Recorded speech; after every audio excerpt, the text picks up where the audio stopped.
제가 발명해 특허받은 유산균 청인을 만나보세요. 장불편에 딱 좋아, 쾌변에 딱 좋아. 장불편과 쾌변 3일 이내 불만족 시 100% 환불. 1600-8988.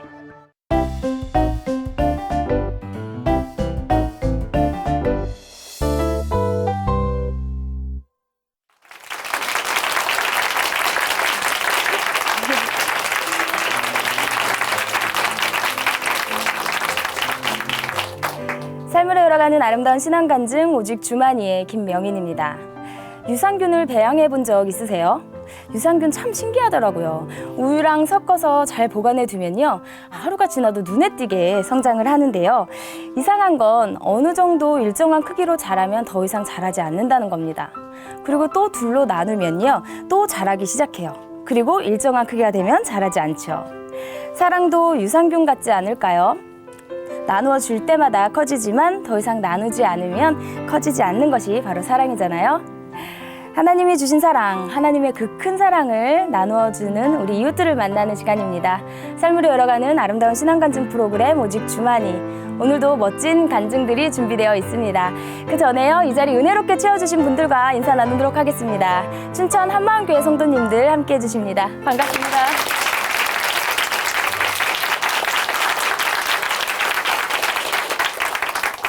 네, 오늘 첫 번째 출연자를 만나보겠습니다. 이분은요, 주는 사랑에 열정적이던 분입니다. 누구보다 열심히 퍼주고요, 사랑하는 일에 최선을 다했는데요. 그런데 돌아오지 않는 사랑의 물에요, 마음의 우물이 바닥을 드러냈다고 합니다. 그렇게 말라버린 마음의 우물은요, 스스로를 점점 힘들게 했는데요. 그런 그녀에게 들려온 복음, 그녀의 메마른 마음에 사랑의 단비가 내렸을까요? 그 이야기 함께 들어보겠습니다. 춘천 한마음교회 조아연 자매님 큰 박수로 모실게요.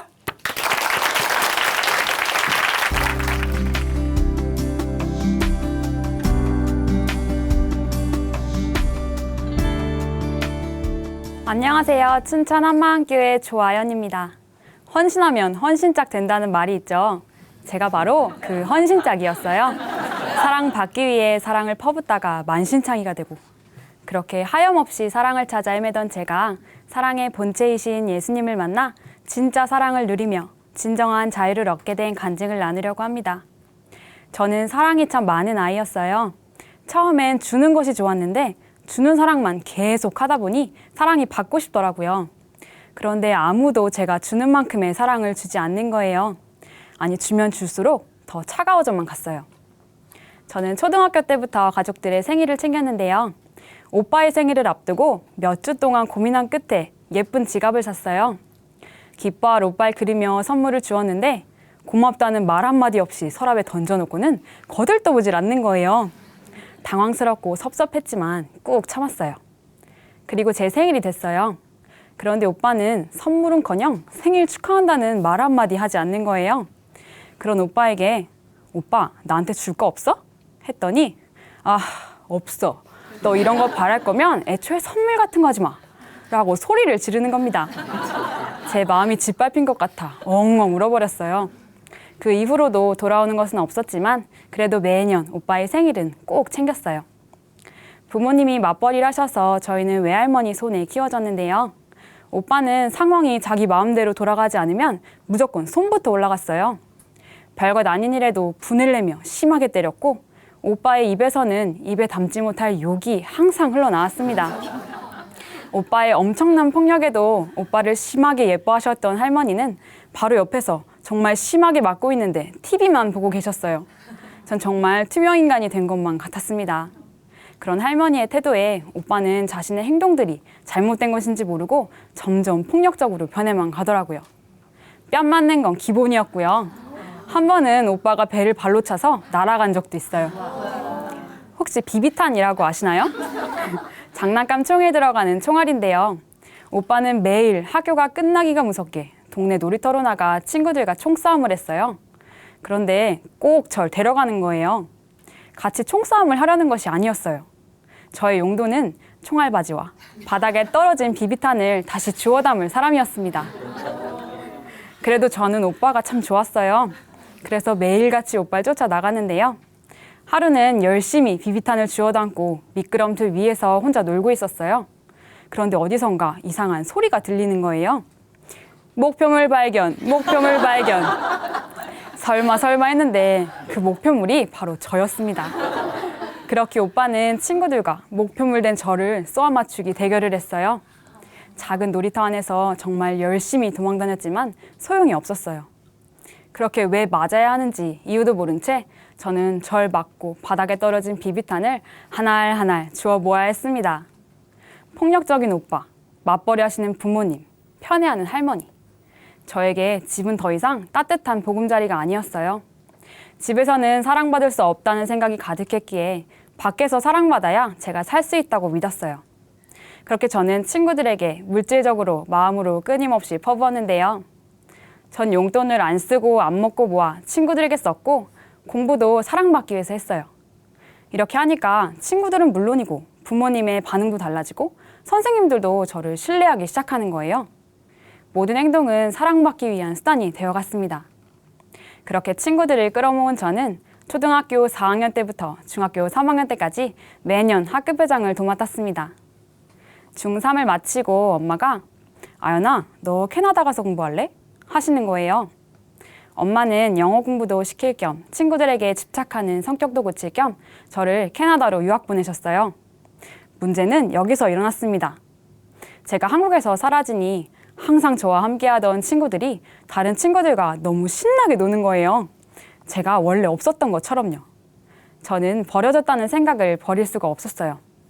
이런 생각 때문에 저의 친구들을 향한 집착은 점점 심해졌습니다. 저와 정말 뗄 수 없이 친했던 친구가 있었는데요. 저는 캐나다에 와서도 그 친구에게 전화를 해서 너 어디야? 누구랑 있는데? 그래 알았어. 이걸 매일 했어요.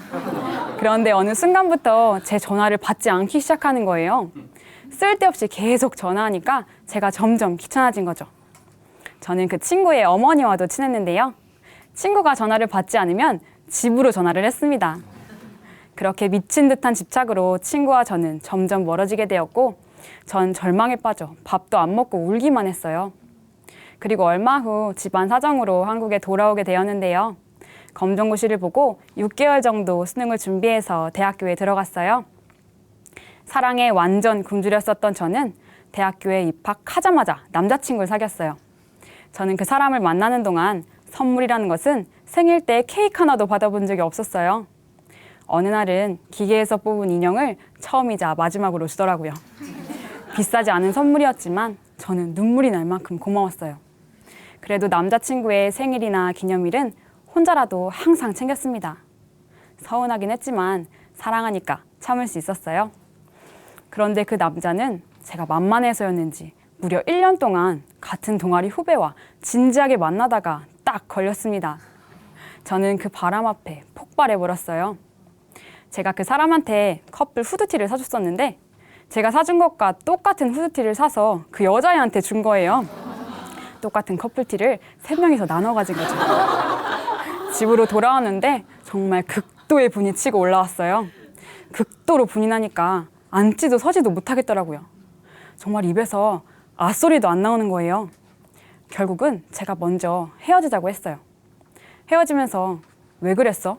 했더니 넌 내가 무슨 짓을 해도 떠나지 않을 것 같았어.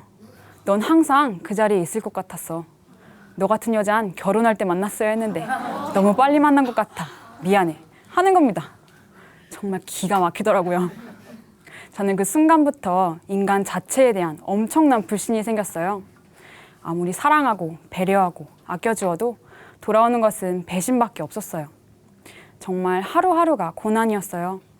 밥이 안 넘어가더라고요. 단시간에 5kg가 빠지고 얼굴은 새카맣게 변해 있었어요. 그 당시 한 친구가 밥을 사주겠다고 저를 찾아왔는데 그 친구가 저를 보더니 야, 너 왜 그래? 너 지금 완전 송장 같아. 했습니다. 그때 정말 제정신이 아니었어요. 모태신앙이었던 저는 그때 처음으로 간절하게 하나님을 찾았던 것 같아요. 하나님, 저 좀 살려주세요. 이렇게 만신창이가 된 저에게 그 정점을 찍는 사건이 일어났는데요. 저에게는 제가 50을 주면 100을 주는 동갑내기 친척이 있었어요. 그 친구와 저는 태어날 때부터 옆집에 살았어요. 그렇게 성인이 될 때까지 언제나 함께였는데요. 제가 오빠나 친구들에게 상처를 받았을 때, 또 힘든 일이 생겼을 때 가장 먼저 달려가 전부 다 털어놓을 만큼 제가 유일하게 기댈 수 있는 아이였어요. 저의 진심을 알아주고 언제나 제 편이 되어주는, 제 곁엔 없어서는 안 될 존재였어요. 그런데 그 아이가 오랫동안 알아온 지병으로 결국 23살의 나이에 먼저 천국으로 떠나게 된 거예요. 저에게 100의 사랑을 주는 존재마저 사라지고 나니 전 정말 꺼낼 수 없는 나락으로 떨어진 것만 같았어요. 더 이상 믿음도 신뢰도 희망도 없었어요. 죽으면 끝이구나. 다 죽는구나. 영원할 수가 없구나. 이 세상에 진정 사랑을 주고받는 존재가 있다고 해도 죽으면 끝나는 거구나. 아주 조금이나마 남아있던 희망의 끝마저 사라져버렸어요. 정말 이 세상에 저 혼자 남겨진 것 같았어요. 더 이상 살 이유가 없었습니다. 이때 다시 하나님을 찾았는데요. 제 기도 제목은 딱 하나였어요. 하나님, 저도 데려가 주세요. 이렇게 모든 것을 포기한 채 아무런 희망 없이 살고 있던 어느 날 캐나다로 어학연수 가 있던 오빠가 갑자기 전화를 해서는 아연아, 너는 보이지 않는 하나님, 천국, 지옥을 어떻게 믿어? 2000년 전에 예수라는 사람이 이 땅에 살았는데 우리는 지금 그 사람, 청년 예수를 이 땅을 창조하신 전능자 하나님으로 믿고 있는 거야. 넌 이게 믿어져? 하는 거예요. 대답 없는 저에게 오빠는 하나님께서는 우리가 보이지 않는 천국과 지옥, 하나님을 믿을 수 있도록 누구나 믿을 수 있는 증거를 이 땅에 주고 가셨어. 그게 바로 예수님의 부활이야. 하는 겁니다. 전 이 오빠가 뭘 잘못 먹은 줄 알았어요. 저는 갑자기 예수님 이야기만 늘어놓는 오빠의 모습에 너무 당황해서 아무 말도 할 수가 없었어요. 오빠는 그 이후 매일 전화를 했고 했던 이야기를 끊임없이 반복했습니다. 무슨 말만 하면 부활, 부활, 부활, 부활. 정말 미쳐버리는 줄 알았어요. 정말 지겨웠어요. 처음엔 오빠가 무서워서 아무 말도 못했는데 어느 순간부터 짜증이 나는 거예요. 그래서 조심스럽게 짜증을 냈는데 분을 낼 줄 알았던 오빠가 가만히 듣고만 있는 거예요. 이것 봐라. 이때부터 저의 반격은 시작되었습니다. 전 그날부터 무려 3년 동안 오빠를 핍박했는데요.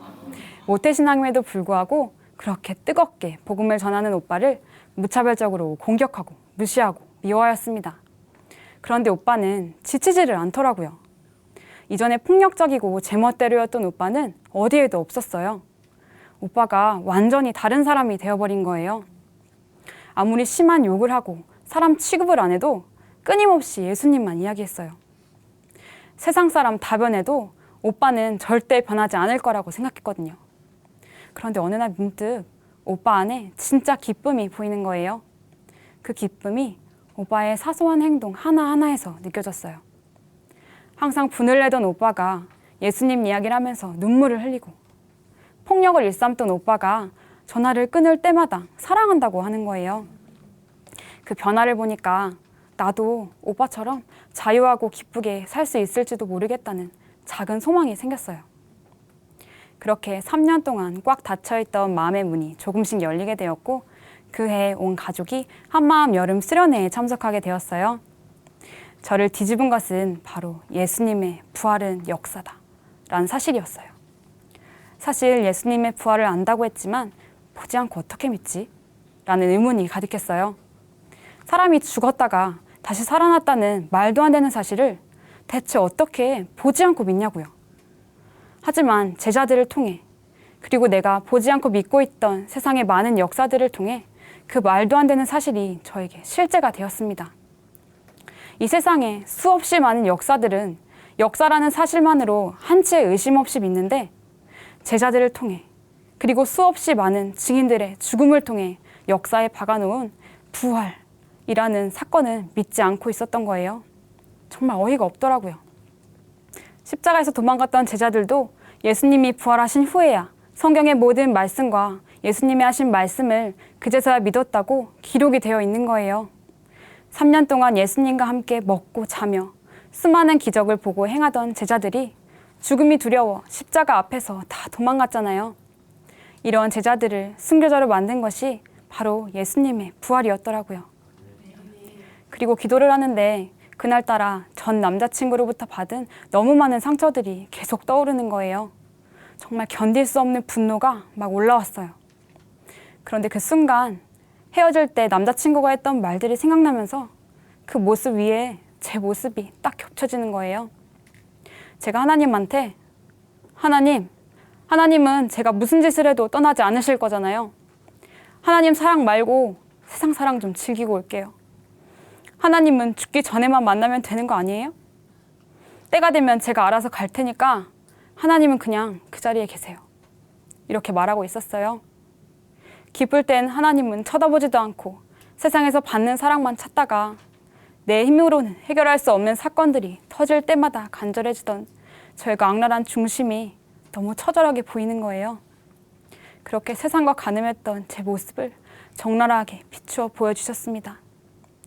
전 이렇게 예수님을 쉽게 버렸는데 예수님은 그냥 저를 위해 죽으셨더라고요.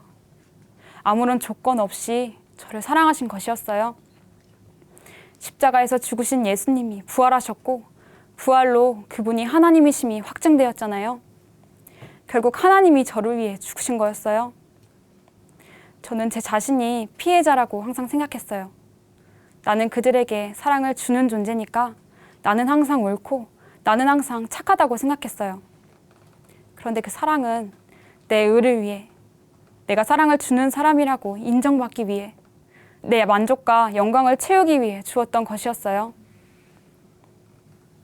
예수님은 구석에 처박아두고 주변 사람들의 모든 사랑과 관심을 제가 취하기 위해 발악했던 거였어요.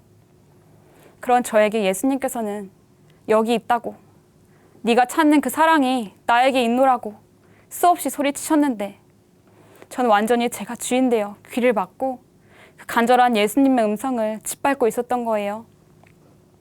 제가 죽고 싶을 만큼 힘들었던 이유는 예수님을 믿지 않고 제가 주인 되어 살아왔기 때문이었어요. 성령께서 오시면 책망하실 죄, 제가 진정으로 하나님 앞에 회개해야 할 죄는 예수님을 믿지 않았던 죄였습니다. 그제서야 예수님을 믿지 않았던 죄를 회개하고 사랑의 본체이신 부활하신 예수님을 저의 진짜 주인으로 모셔드렸습니다. 예수님을 주인으로 모시고 나니 제 마음에 큰 변화가 찾아왔어요. 제가 그동안 마음에서 용서하지 못하고 미워하고 있었던 모든 사람에 대한 마음이 한순간에 해결이 되는 거예요. 그들이 제가 미워해야 할 존재가 아니라 하나님이 사랑하시는 영혼으로 보였어요. 그리고 할머니에 대한 원망도 사랑으로 바뀌었는데요. 저는 오빠의 폭력의 모든 원인이 할머니에게 있다고 생각했기에 할머니와 같은 공간에 있는 것조차 견디기 힘들어했거든요. 그런데 그런 할머니가 예수님이 목숨을 바쳐 사랑한 존재라는 것이 선명해지니 더 이상 원망할 수가 없더라고요. 하나님의 사랑이 그대로 임해버렸습니다. 이젠 할머니를 사랑으로 섬기고 끊임없이 예수님을 전하고 있어요. 드디어 변하지 않는 참 사랑을 찾았습니다. 더 이상 세상 사랑에 집착하지도 구걸하지도 않아요. 제 안에 사랑의 본체이신 예수님이 계시잖아요. 그분과의 진짜 동행이 시작되었습니다. 부활하신 예수님을 주인으로 믿고 난 즉시로 가장 친한 친구들에게 달려가 복음을 전했는데요. 즉시로 작은 교회가 세워졌어요. 친구들과 매주 예배를 드렸어요. 그런데 친구들이 말씀으로 해결받은 문제를 예배가 끝나자마자 또 걱정하고 고민하는 거예요. 항상 같은 문제 앞에 넘어졌어요. 이것이 끊임없이 반복되니까 처음엔 너무 힘들어서 다 포기해버리고 싶더라고요. 그런데 어느 날 기도를 하는데 내가 너희를 사랑한 것 같이 너희도 서로 사랑하라는 말씀이 떠올랐어요. 내가 너희를 사랑한 것 같이, 내가 너희를 사랑한 것 같이. 예수님이 우리를 사랑하신 것 같이 저도 영혼들을 사랑하는 것이 마땅했어요.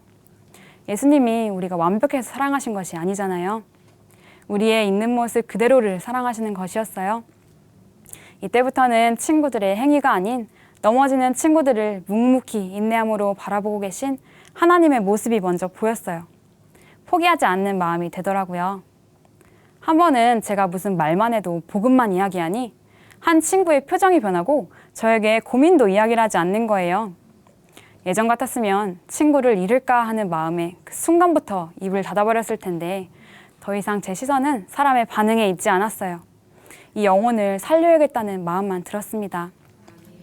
하나님께서 저를 사랑하셨듯이 친구들에게도 이 사랑을 알게 해주고 싶었어요. 제가 품는 것이 아니라 제 안에 하나 되신 하나님의 사랑으로 하니까 너무나도 쉬웠어요. 하나님께서 예수님을 이 땅에 보내신 것 같이 예수님도 우리를 보내셨다는 말씀처럼 예수님이 우리를 위해 목숨 걸고 가셨던 그 길을 가는 것이 저의 사명이더라고요. 또 하나님께서는 예수님의 피값으로 사신 교회 공동체를 보여주셨습니다. 인간관계는 제 힘으로 만드는 것이 아니었어요. 예수님을 주인으로 영접할 때 완전히 하나 된 가족 공동체가 되는 것이더라고요. 폭력과 폭언을 일삼던 오빠와 저는 이제 완벽한 동역자가 되어 함께 사명을 감당하고 있는데요. 만나기만 하면 싸웠던 우리는 이제 눈만 마주치면 새벽이 다 되도록 말씀으로 교제합니다. 많은 사람들이 저를 보고 얼굴이 좋다고 좋은 일 있냐고 물어보는데요. 송장 같던 얼굴에서 다른 이들을 행복하게 하는 빛나는 얼굴로 변화되었어요. 사랑에 집착하다가 헌신짝처럼 버려졌던 제 마음을 채울 수 있었던 것은 썩어 없어질 이 세상 사랑이 아닌 영원하신 하나님의 사랑뿐이었어요. 제가 예수님을 만나지 않았더라면 지금도 채워지지 않는 사랑에 집착하며 힘들어하고 있을 거예요. 사랑은 제가 가진 것을 빼앗아 주는 것이 아니라 사랑의 본체이신 예수님으로부터 나온 넘치는 것으로 하는 것이었어요. 원수도 사랑할 수 있는 진짜 사랑 말이에요. 저는 예수님을 만나는 그날까지 부활로 확증된 예수님의 사랑을 생명 다해 전하는 삶을 살겠습니다. 주님 사랑합니다. 감사합니다.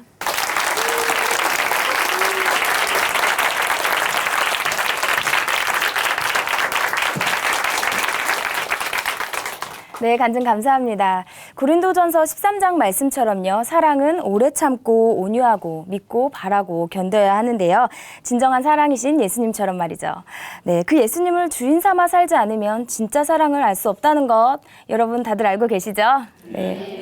이제 진짜 사랑, 그 예수님의 풍성한 사랑에 흠뻑 빠져있는 자매님의 삶, 앞으로도 계속 그 사랑 누리고 또 전하며 사시라고요. 우리 함께 격려의 박수 보내드릴게요.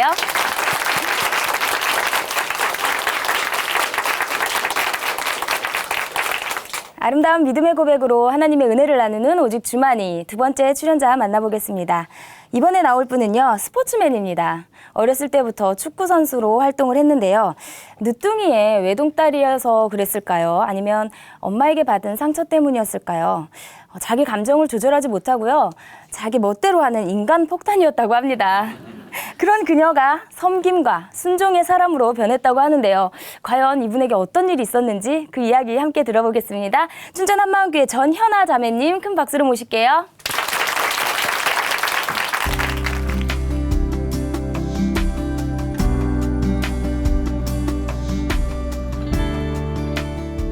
안녕하세요. 춘천 한마음교회 전현아입니다. 저는 어렸을 때부터 여자 축구 선수 생활을 했어요. 한 팀의 분위기가 휘청거릴 정도로 하루 종일 욕과 분을 주체하지 못하는 언제 터질지 모르는 시한폭탄 같은 사람이었는데요. 살아계신 예수님을 만나고 하나님의 사랑으로 사람을 품게 된 이야기를 나누려고 이 자리에 섰습니다. 저는 늦둥이 외동딸로 태어나서 부모님의 사랑을 듬뿍 받았어요. 어린 시절부터 제 마음대로 하고 싶은 대로 원하는 것은 뭐든 해주셨어요. 초등학교 3학년 때까지 젓가락질을 못했는데요.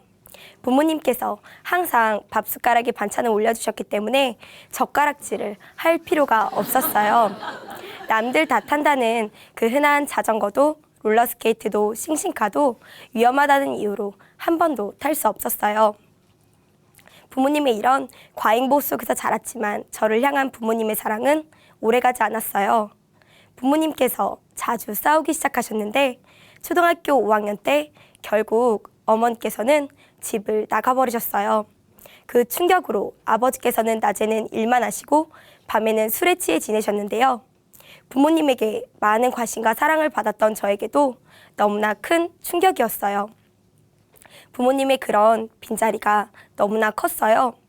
저는 그 빈자리를 채우기 위해서 논다 하는 친구들과 어울렸는데 가출을 하게 되면서 어느 누구의 통제도 받지 않고 마음대로 살게 되었어요. 시간이 지날수록 제 행동들이 잘못된 것이라는 생각도 다른 사람이 받을 상처도 느끼지 못할 정도로 무감각해졌는데요. 내 마음대로 되지 않으면 시한폭탄처럼 언제 어디서든지 팡 터져버렸어요. 아버지께서는 이런 제가 감당이 안 되셨나 봐요. 초등학교 6학년 때 학교에서 여자 축구부를 뽑는 것을 아시고 단체 생활을 하면 좀 좋아질 거라고 생각을 하셨는지 축구를 하라고 하시더라고요. 제가 전교에서 달리기는 제일 빨랐거든요. 그런데 사실 연예인이 꿈이었던 전 좀 망설였어요. 하지만 아버지께서는 축구를 하면 원하는 것을 다 해주겠다는 말 한마디에 결국 축구를 시작하게 되었어요. 생각했던 것보다 축구부 생활은 운동 말고는 힘든 것이 없었기 때문에 금방 적응할 수 있었어요. 초등학교 때부터 고등학교 때까지 축구부 생활은 저에겐 참 즐거웠습니다. 함께 할 수 있는 사람들도 많고 선생님들도 많은 관심과 사랑을 주셨거든요. 축구에 전혀 관심이 없던 제게 한 감독님께서는 축구에 대한 꿈을 가질 수 있도록 많은 애정을 쏟아주셨어요. 밤 늦게까지 개인 트레이닝을 시켜주시고 예뻐해 주셨는데요. 그런데도 저는 감사하기는커녕 제 감정대로 모든 행동을 했어요. 그렇기 때문에 늘 예측할 수 없는 일들이 터졌어요. 축구부 아이들은 제가 언제 폭발할지 몰라서 항상 긴장 속에 살았어요. 저는 녹차로 우려낸 물로 세수를 하면 피부가 좋아진다는 말을 듣고 아침마다 후배들에게 녹차로 우려낸 물을 대령시켰는데요. 축구 선수이기 이전에 연예인이 되고 싶다는 꿈 때문이었어요. 피부 관리를 하면 할수록 정말 예뻐진 듯한 느낌이 들더라고요. 어느 날 늦잠을 자고 식사 시간이 한참 지나서 아침을 먹으러 갔는데 국이 다 식고 제가 좋아하는 반찬이 없는 거예요. 저는 너무 어이가 없고 화가 나서 후배들을 모두 집합시켰어요. 후배들이 입고 있는 흰 교복 셔츠에 김치, 사골국물, 나물을 차례대로 집어 던지면서 야, 장난하냐? 죽고 싶어 아주 환장을 했구나. 너나 먹어. 후배들은 아침부터 어이없는 욕을 먹고 옷에 반찬이 묻은 채로 학교에 등교하기 일쑤였어요. 그리고 항상 대회에 갈 때마다 새 축구화를 신어야 직성이 풀렸어요. 여느 때처럼 아버지께 전화를 해서 축구화를 사달라고 했는데요. 너무 자주 사달라고 해서 이번에는 안 된다고 하시는 거예요. 사고 싶은 것을 사지 못하게 되자 시한폭탄처럼 화가 머리 끝까지 치밀어서 팡 터져버렸어요. 방 안에서 고래고래 소리를 지르며 친구들에게 온갖 물건을 집어던지고 난리를 쳤습니다. 아무리 울며 불며 해도 내 마음대로 되지 않았을 때는 이 화가 주체가 안 되더라고요. 보다 못한 한 친구가 결국 대신 축구화를 사주기까지 했어요. 이 일로 내가 화를 내면 다 되는구나 생각하게 됐어요. 그래서 아버지가 사주지 않는 것은 친구들과 주위 사람들에게 어떻게 해서든지 사달라고 화를 내며 힘들게 했습니다. 제멋대로인 저는 장난도 심했어요. 저녁 식사를 하고 친구가 숙소에서 잠을 자고 있는 거예요. 잠을 자고 있는 친구에게 장난을 치고 싶더라고요. 그래서 꿀통을 가지고 와서 친구 머리에 꿀을 조금씩 뿌리다가 결국은 온몸 전체에 꿀을 잔뜩 부어버렸어요. 일어나 끈적끈적해하는 친구의 모습을 보며 굉장히 즐거워했는데요. 장난은 제가 재미있으면 다른 사람의 반응은 전혀 상관이 없었어요. 정말 막무가내였습니다.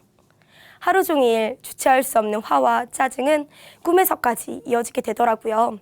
꿈의 내용은 현실에서 쌓인 불만과 걱정들이었어요. 꿈에서도 화를 내고 싸우고 다른 사람이 잘 되는 모습에 배 아파했어요. 항상 새벽 6시 정도에는 알람을 맞춰놓은 것처럼 욕을 하며 괴성을 지르는 잠꼬대를 했는데요. 3층에서 지르는 괴성 소리가 2층에 있는 아이들에게까지 들렸다고 하더라고요. 그래서 제 잠꼬대는 축구부를 깨우는 알람 소리로도 유명했어요. 이렇게 축구부 한 팀이 제 기분과 말 한마디에 따라 휘청휘청 되었어요. 제가 기분이 좋을 때면 숙소 분위기는 너무 좋았고요. 제가 화가 났을 때면 초상집 분위기 같았어요. 한 팀을 마음대로 할 정도로 그야말로 시한폭탄 같은 존재였죠. 그런데도 저는 미안하다는 생각은 조금도 안 했고 아무 감각이 없었어요. 모든 것이 내 마음대로 되는 것 같았기 때문에 무서운 것도 두려운 것도 없더라고요. 심지어 트럭이 제 앞을 지나가는데도 무섭지 않았어요. 차가 나를 비켜가야지. 내가 왜 비켜? 라는 생각을 하며 차를 피하지 않았어요. 이렇게 제 마음대로 살다가 대학교에 올라가서 처음으로 차별을 한 걸 받게 되었어요. 선생님께서 이유도 없이 차별을 하시니까 제 힘으로 할 수 없는 것이 있다는 것을 알게 되었어요. 너무 힘들었어요. 이러지도 저러지도 못하는 마음은 선생님에 대한 증오와 미움으로 바뀌었어요. 선생님을 쳐다보지도 않고 묻는 말에 대답도 하지 않고 무시해버렸어요. 제가 그럴수록 차별은 더욱 심해졌어요. 지옥 같은 1년의 대학 생활을 겨우겨우 마쳤는데요. 저는 모든 것에 자신이 없어지고 우울하고 죽고 싶다는 생각만 들었어요. 여러 번 창문을 보며 뛰어내릴까 했는데 죽는다는 건 도저히 용기가 나지 않더라고요. 그러던 어느 날 친한 친구의 기쁜 얼굴을 보게 되었어요. 좀처럼 보기 힘든 얼굴이었어요. 친구에게 물어보니 후배와 함께 교회를 다녀왔다고 했어요. 친구는 너무 좋다고 저에게도 교회를 다녀와 보라고 했어요. 궁금한 마음에 춘천으로 바로 발걸음을 옮기게 되었어요. 처음 본 교회의 모습은 시골집 같은 느낌이었어요. 후배의 언니가 반갑게 반겨주어서 너무 좋았어요.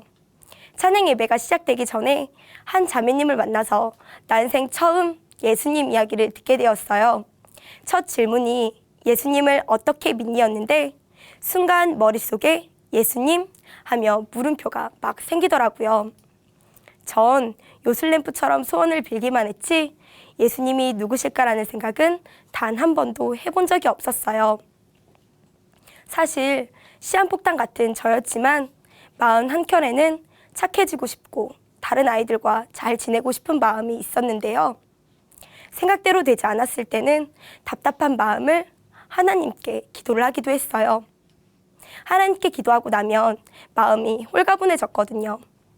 그런데 자매님께서는 그 요술램프 같았던 하나님을 믿을 수 있는 증거가 있다고 쉽게 말씀해 주셨어요. 예수님이 실존했던 인물이시고 부활하셨다는 것이 역사의 기록이 되어 있다고 하시는 거예요.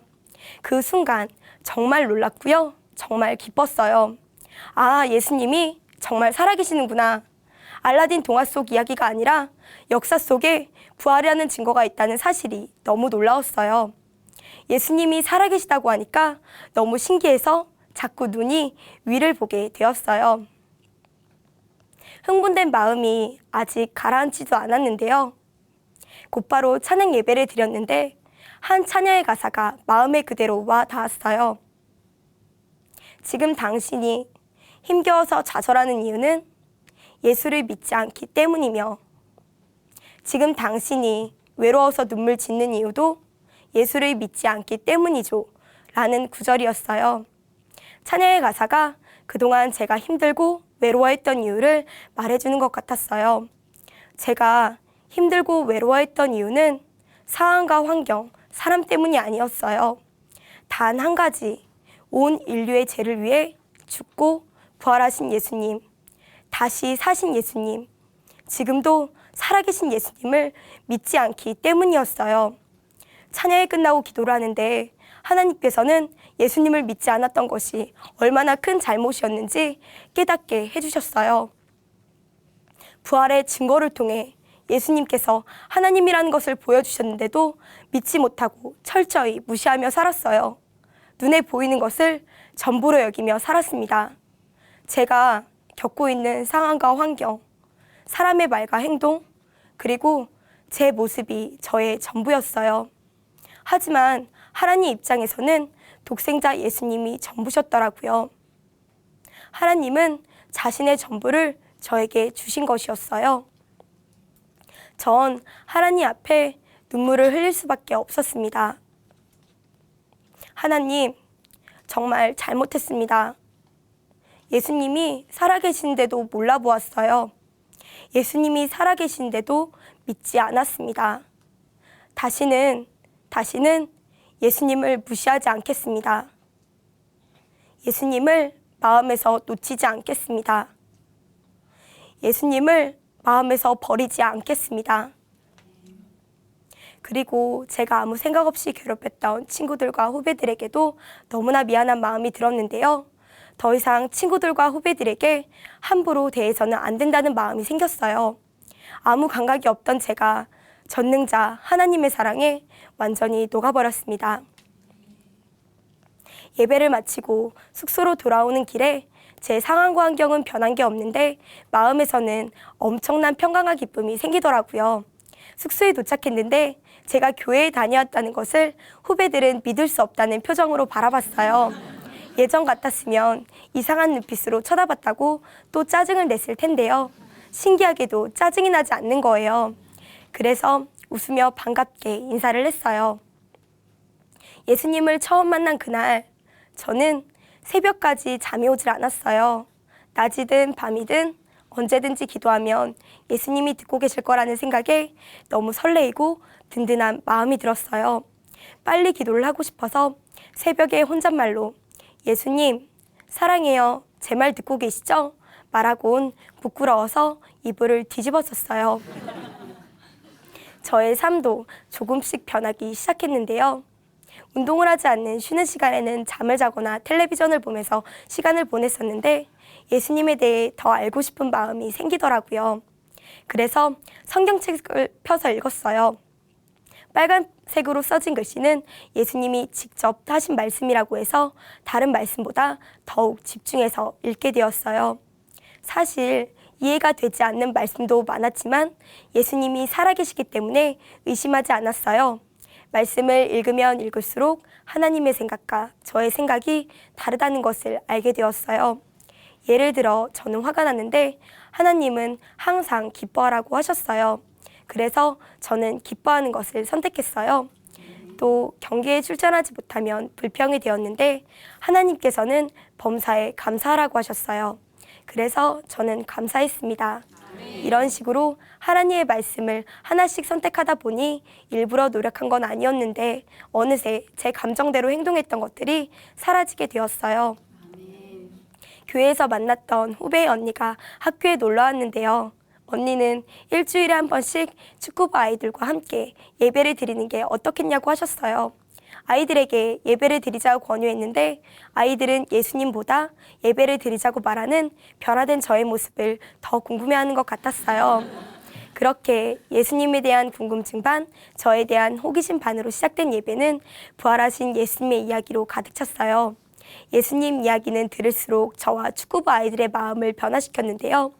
예전에는 운동도 시작하기 전에 선생님께 혼날 생각에 모두 바짝 긴장하며 짜증이 가득했어요. 그런데 예배를 드리고 난 후에는 저희 입에서 짜증 대신 예수는 나의 주라는 말이 파이팅 고처럼 나오게 되었어요. 우리는 언제 어디서나 예수는 나의 주를 외치며 기쁘게 운동을 하는 팀으로 바뀌었습니다. 그리고 저를 차별하던 선생님께 순종을 해야겠다는 생각이 들었어요. 눈에 보이는 선생님께도 순종하지 못하는데 보이지 않는 하나님께 순종을 한다는 건 말이 되질 않았어요. 가끔씩 선생님께서는 밖에 누구 없어? 라고 말씀하시며 심부름을 종종 시키셨는데요. 전 대답을 한 적이 한 번도 없었어요. 그런데 선생님께 순종을 해야겠다는 생각이 든 후로는 선생님께서 심부름 시키실 것을 기다리다가 선생님의 목소리가 들리자마자 큰 목소리로 네 하며 달려갔어요. 선생님과 친구들은 굉장히 놀라며 당황해했어요. 그렇게나 욕을 하고 싫어했던 선생님께 심부름을 하겠다고 했으니까요. 그리고 저밖에 모르던 제가 하나님의 마음을 알게 된 계기가 있었어요. 목사님의 말씀 중에 예수님께서 새벽 미명에 일어나 기도를 하셨다는 말씀을 듣고 새벽 기도가 중요하다는 걸 알게 되었어요. 그래서 후배와 함께 새벽 기도를 시작했어요. 믿지 않는 친구들, 후배들, 선생님까지 한 명 한 명 불러가며 기도를 했는데요. 다른 사람을 위해 진심으로 기도한 것은 처음이었어요. 기도 중에 하나님께서 믿지 않는 영혼들을 얼마나 사랑하고 계시는지 알게 해주시니 눈물이 나더라고요. 잃어버린 영혼들을 향한 하나님의 마음이 전해지니까 제 마음도 너무나 아프고 축구부 아이들이 꼭 예수님을 믿었으면 좋겠다는 기도가 나왔어요. 그러던 어느 날 같은 방 후배가 저에게 이런 말을 했어요. 언니, 왜 새벽마다 내 이름을 부르며 기도를 해요? 저는 어느새 다른 사람을 위해 기도를 하는 사람이 되어 있었어요. 사랑을 해야지 한 것이 아니었는데 기도를 하다 보니 하나님의 마음을 알게 되었고 하나님의 마음으로 사람을 사랑하게 되었어요. 아이들을 보면 모든 게 못마땅했는데 이제는 눈에 보이는 모습과 상관없이 사랑하는 마음이 생겼어요. 아이들의 입장에서 생각하는 마음이 생기니까 그래, 그럴 수도 있지 이해가 되었고 다음부턴 그러지 마 말하며 넘겨버렸어요. 어색했던 아이들과의 관계가 점점 좋아지게 되었어요. 현재 영국에서 축구선수 활동을 하고 있는 친구와 메시지를 주고받던 중에 옛날 이야기가 나왔어요. 웃으며 이야기했지만 그동안 내 성질 다 받아주어 미안했다고 제 마음을 전했는데요. 친구는 괜찮다고 하면서 너 정말 예전과는 많이 달라졌다고 하는 거예요. 예전에는 늘 근심과 걱정을 했는데 이제는 모든 문제를 하나님께 맡기는 모습을 보며 예수님의 부활은 정말 놀랍다고 했어요. 제가 변화되었으면 예수님은 진짜 살아계신 거라고 말해서 너무 감사했어요. 이런 저의 변화된 모습은 다른 학교에서까지 큰 이슈가 되었는데요. 소문을 듣고 다른 학교 축구 선수들이 저희 교회에까지 오게 되었어요. 포항에서 온 선배도 있고 대구에서 온 친구도 있었어요. 선배와 친구는 복음을 듣고 예수님을 영접하는 역사가 있었습니다. 그리고 실업팀에 가게 되는 시점에 하나님께서는 저에게 실업팀에 가든지 못 가든지 하나님이 부르신 곳에서 최선을 다하겠다는 마음을 주셨어요. 결국 실업팀에는 가지 못하고 은퇴를 하게 되었지만 하나님께서는 저에게 기쁜 마음을 주시며 저를 붙들어 주더라고요. 하늘과 땅의 모든 만물의 주인이 하나님이라는 것을 바라보게 하셨어요. 무엇을 입을까? 무엇을 먹을까? 무엇을 마실까? 염려하지 않게 하셨습니다. 오랫동안 했던 축구를 하지 않고 저는 다른 분야에 과감하게 도전을 하게 되었는데요. 그럴 수 있었던 이유는 예수님이 저와 함께하고 계시다는 사실 때문이었어요. 지금은 퍼스널 트레이너로 지내고 있는데요. 하루에도 정말 많은 영혼들을 만나고 있어요. 회원님들과 한 분 한 분 대화를 할 때면 예전에는 보이지 않았던 부분들이 보여요. 그것은 그 사람의 마음입니다. 겉으로 보이는 몸은 운동을 통해 변화가 될 수 있다고 생각을 합니다. 그러나 사람의 마음은요, 아무리 운동을 하고 식이요법을 해도 변하지 않아요. 마음을 고칠 수 있는 건 사람이 아니라 부활하신 예수님입니다. 하나님께서는 저에게 사람의 몸과 마음을 모두 건강하게 도울 수 있는 사람이 되게 하셨어요. 아직 많이 부족하고 연약하지만 넘어져도 다시 일으켜 세워주시니 있는 모습 그대로 하나님 앞으로 나아갑니다. 하나님이 부르신 곳에서 오직 주의 영광을 드러내는 삶을 살겠습니다. 아무도 제어하지 못하는 시한폭탄이었던 저를 변화시켜 주신 하나님께 모든 영광을 올려드리며 저의 간증을 마치겠습니다. 감사합니다.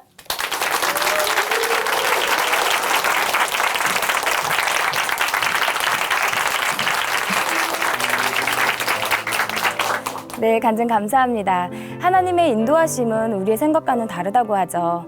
하나님은 자매님을 오랫동안 지켜봐 주시고 또 기다려 주셨던 것 같습니다. 욥기 23장 10절 말씀이죠. 그러나 내가 가는 길을 그가 아시나니 그가 나를 단련하신 후에는 내가 순금같이 되어 나오리라.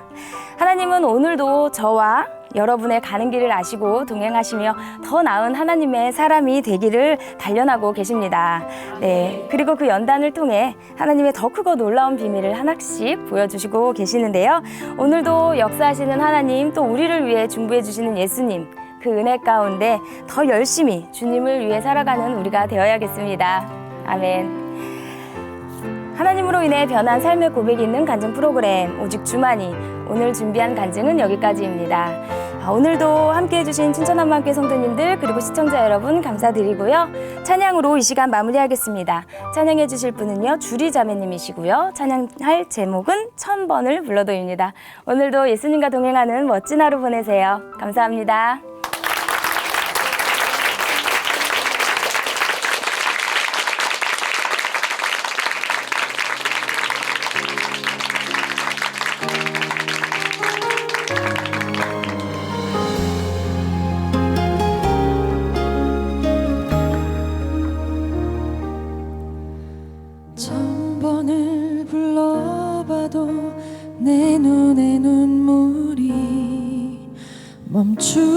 않는 것은 십자가의 그 사랑, 나를 살리려 지신 그 십자가, 모든 물과 피 나의 더러운 죄 씻으셨네. 나를 향한 그 사랑, 생명을 내어주사 영원한 생명을 내게 주심을 감사해. 천 번을 불러도 내 눈에는 눈물이 멈추지 않는 것을 십자가의 그 사랑, 나를 살리려 하늘 보좌 버리신 나를 사랑하신 분.